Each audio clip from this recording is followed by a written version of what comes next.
सोनाराम चौधरी पूरे मारवाड़ के ही नहीं, पूरे देश के किसानों के बहुत बड़े नेता थे।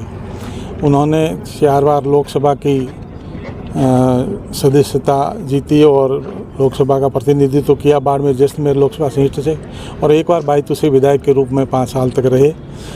उससे पहले भी उन्होंने सेना के अंदर बहुत ही बहादुरी से और कर्तव्यनिष्ठा से काम किया, जिसकी वजह से उनको विशेष सेवा मेडल से भी अलंकृत किया गया था। 71 के वार के अंदर उन्होंने अद्वितीय सेवाएं सेना को दी थी, जिसकी वजह से उनको भारत सरकार ने अवार्ड दिया था।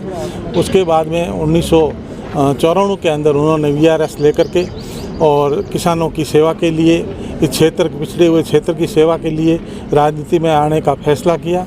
और यहाँ उस दिन से लेकर के 94 से लेकर के आज दिन तक राजनीति के अंदर सक्रिय रह कर के किसानों की आवाज़ बने, मजदूरों की आवाज़ बने, गरीब की आवाज़ बने, और बाड़मेर जैसलमेर और मारवाड़ के विकास के अंदर उन्होंने कोई कोर कसर नहीं छोड़ी।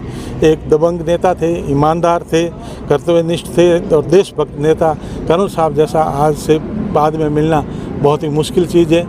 और मैं उनके परिवार को ये सहन करने की क्षमता भगवान दे, ऐसी प्रार्थना करता हूँ और उन्हें सच्ची श्रद्धांजलि किसान वर्ग की तरफ से देता हूँ। और अभी बाड़मेर में उनका जो मकान बना हुआ है उतलाई रोड पे मोहनगढ़ हाउस, वहाँ पे उनकी देह पहुँचने वाली है और यहाँ पे उनको श्रद्धांजलि दी जाएगी। इसके बाद में बाई रोड उनका पैतृक गांव है मोहनगढ़, वहाँ उनकी देह को ले जाया जाएगा और कल 11 बजे मोहनगढ़ के अंदर उनका अंतिम संस्कार किया जाएगा।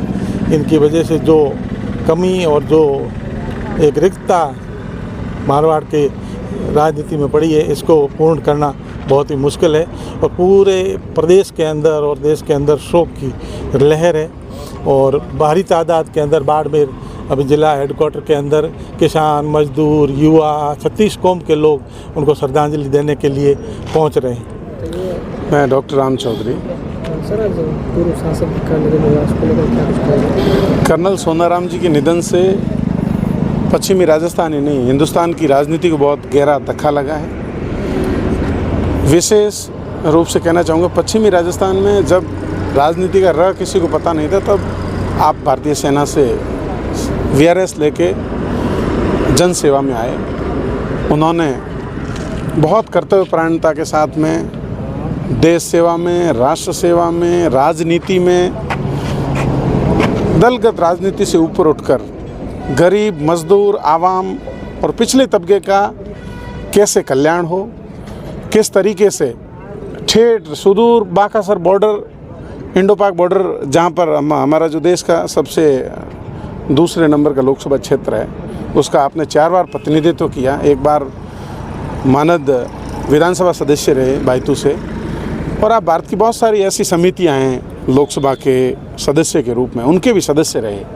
परमाणु परीक्षण उनके लोकसभा काल के दौरान रहा। ऐसे बहुत सारे हजारों संस्मरण हैं। सोशल मीडिया के माध्यम से अपन देखें तो उनकी क्षतिपूर्ति शब्दों में बयां नहीं की जा सकती और वास्तव में लीजेंड थे और लीजेंड्स आर नेवर डाई। आज पूरे क्षेत्र के अंदर शोक की लहर है। पार्थिव देह जो है उनका मोहनगढ़ वहाँ अंतिम संस्कार किया जाएगा। पूरे क्षेत्र में नहीं, पश्चिमी राजस्थान में और हिंदुस्तान के वो किसान नेता थे। कर्नल सोनाराम का नाम बड़े अदब से लिया जाएगा। ये अलग हजारों कैसे रहे होंगे, बाकी क्षेत्र में शोक की लहर है। कल रात से ही जब पहली बार तो खुशखबरी जैसा माहौल था, उनके खुद के सोशल मीडिया हैंडल पर उन्होंने स्वस्थ होने की खबर दी, लेकिन उसके बाद में कार्डियक अरेस्ट था। उनका निधन मध्य रात्रि को हो गया। आज सुबह विशेष विमान से 12 बजे पालम एयरपोर्ट से अपने उत्तरलाई एयरबेस पे आएगा। राजकीय सम्मान के साथ में उनका अंतिम संस्कार किया जाएगा। पार्थिव देह दर्शनार्थ मोहनगढ़ हाउस बाड़मेर उत्तरलाई रोड पर रखी गई है। उसके बाद में आगे का कार्यक्रम तय होगा। ठीक, ओके।